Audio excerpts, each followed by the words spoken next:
صباح الخير متتبعات ومتتبعي قناة مطبخ ماغي، كنتمنى الاحوال تكون بخير وعواشركم مبروكه.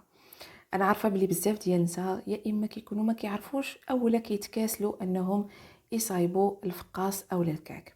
فالفيديو ده جبت لكم واحد الغريبه اللي هي سهله جدا، وفي النتيجه كنحصلوا على غريبه اللي بنفس القرمشه ديال الفقاص ونفس اللذه ديال الكعك، ولكن بدون ما نبدلوا مجهود بحال ملي كنصايبوا هذوك الجوج. نبقاو مع المقادير ونرجعوا معرفه طريقه التحضير هذه الغريبه الرائعه المقرمشه.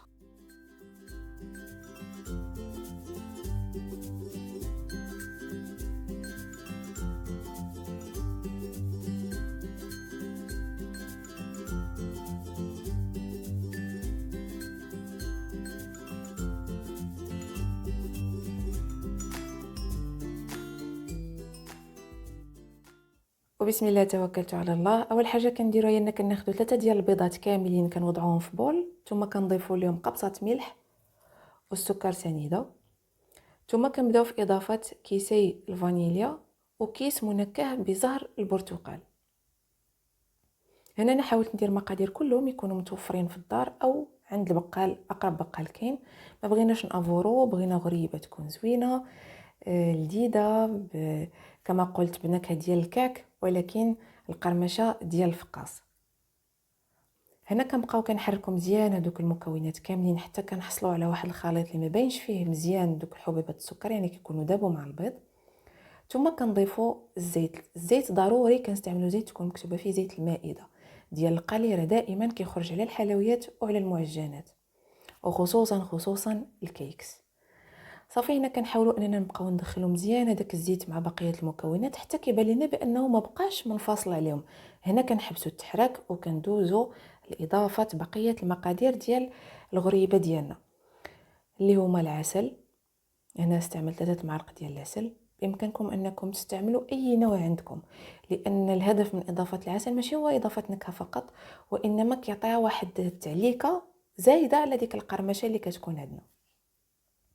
والمكون الثاني اللي هو القشور ديال الحامضه كامله. راه ما تصوروش هذا الميكس هذا ديال الحامض مع الفانيليا مع العسل راه كيعطي واحد الطعم هائل جدا.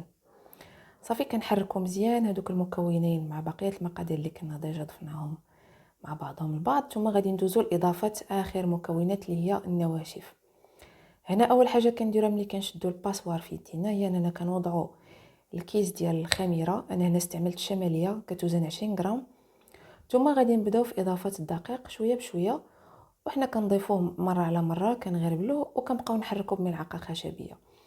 صافي ملي كتبدا ديك العجينه كتقصح معنا كنكملوا باستعمال اليد ديالنا حتى كتجمع لينا مزيان. بالنسبه لهنا الدقيق اللي استعملت راه كفاتني 650 غرام. راه ممكن يكون يعني الدقيق ما كيشربش مزيان تحتاجوا تزيدوا واحد الغرامات اكثر. المهم عينكم ميزانكم. الحلوه ما خصهاش تجي ثقيله ناشفه وما خصهاش تجي خفيفه لدرجه انها ملي نشكلوها ونحطوها تسيح، يعني خصها تكون خفيفه ولكن شاده راسها. صافي كنبداو نكوروها هكايا، كنضغطوا عليها شويه وكنوضعوها في واحد الصينيه ديال الفرن اللي تكون يعني مورق مغلفه بورق الطاي. هنا انا رجعت بعدت بيناتهم لان الا خليت غير هاد المسافه بين الحلوى راه غادي تلاقى، من بعد راني رجعت بعدت بيناتهم. خص مسافه تكون كبيره لان هي هاد الحلوى دي كتنفخ وحجمها كيكبر. صافي ملي كنساليو التستاف ديالهم في الطاوه ديالنا كناخذوا صفار بيضه وكنبداو في الدهن ديال الوجه ديالها. بامكانكم انكم تضيفوا شويه ديال الخل مع القهوه مذابه سريع الذوبان، ولكن انا كنفضل انكم ديروا البيض هكاك بوحدو، لان هي ملي غادي تحمروها باش تكون مقرمشه راه هذاك البيض حتى هو كياخذ داك اللون الداكن بحاله.